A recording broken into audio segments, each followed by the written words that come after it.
Les essentiels du sport, on est de retour pour une deuxième intervention avec Amandine Lescarré, avec Nathalie Foulon et avec Olivier Linardon, le président de l'association NSA, les nettoyeurs subaquatiques. Alors effectivement, il y a malheureusement des déchets dans le bassin d'Arcachon et vous nettoyez les fonds marins, c'est votre vocation. Quand et comment est-ce que vous avez démarré, Olivier ? C'est né surtout sur une soirée en fait entre copains où on a fait malheureusement le constat qu'au fur et à mesure des années, on a croisé de plus en plus de déchets. Et au final, vraiment, c'est né naturellement. On s'est dit de toute façon, si on voulait nettoyer une forêt, si on voulait nettoyer une plage, tout le monde peut le faire. On est en famille, on est entre copains, on sait pas quoi faire l'après-midi, on y va. Mais aller nettoyer par 20 mètres de fond ou 30 mètres de fond, il faut être équipé, il faut être formé. Il y a que des plongeurs. Bien sûr. Donc on s'est dit on y va. Et je crois qu'en 48 heures max, l'association a été créée, tous les documents ont été déposés. Donc c'est né vraiment très rapidement et très naturellement du fait d'un constat assez simple. Bien sûr, alors votre premier nettoyage, c'était où et quand exactement ? Alors les premiers nettoyages, on les a fait sur Saint-Yves, simplement parce que c'est mon quartier, c'est mon lieu. C'est l'endroit où on plonge le plus souvent. Oui, tout à fait. C'est un des endroits les plus connus du plongeur arcachonnais, tout simplement parce qu'on part du bord, c'est assez simple d'accès, il y a énormément d'épaves, il y a énormément d'enrochements, donc c'est un site qui est très varié, mais c'est également un site qui, du fait de ses enrochements, emmagasine pas mal de déchets.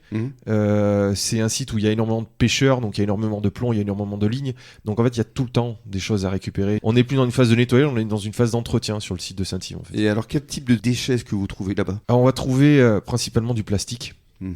Plastique, je veux dire, sur ce qu'on trouve, on doit ramasser 80% de plastique.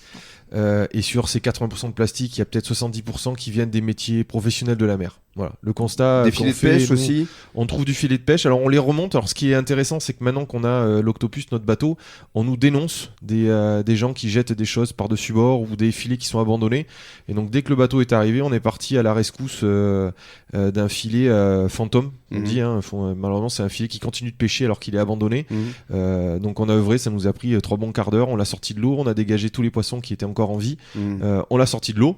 Et puis voilà, pour nous, c'est là la victoire. Aujourd'hui, vous nettoyez les fonds marins essentiellement sur le bassin d'Arcachon et sur quelle régularité exactement, Olivier ? On est à l'eau, on va dire, toutes les 2 semaines. Ouais. Simplement parce qu'on plonge, on est tous des professionnels, on a tous une activité, donc on plonge les week-ends.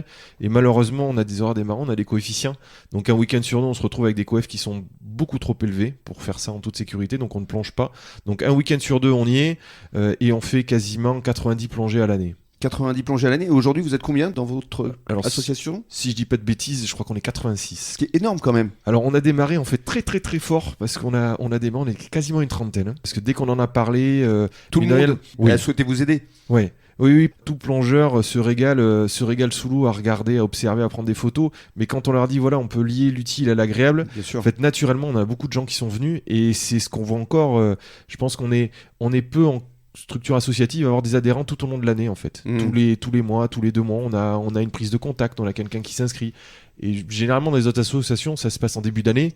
Et on a notre quantité d'adhérents et puis ça s'arrête là. Là par exemple, le prochain nettoyage, ce sera quand exactement ? La prochaine grosse opération, donc pas juste une simple plongée, grosse opération, ce sera le 17 juin au lac de la Magdeleine. Non mais avant cela, ça on va en parler tout à l'heure pour les prochains grands rendez-vous. Mais là par exemple, ce week-end ou le week-end prochain, alors, on y si jamais des gens veulent vous rencontrer là, oui, alors on y va le week-end prochain. On y va le week-end prochain. Ce week-end-là. Ouais, on y va le dimanche. De toute façon, pour ceux qui sont intéressés, on a un site internet. Dessus, on a notre agenda et on peut voir toutes les plongées, le lieu du rendez-vous, les heures.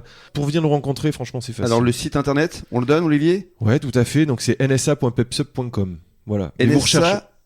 Pepsup. Si vous recherchez NSA, la test de bûche sur Google, ça se trouve. Ouais. Très bien. C'est plus simple. Et dans quelques minutes, on va parler effectivement des prochains grands rendez-vous que vous fixe Olivier Linardon. À tout de suite.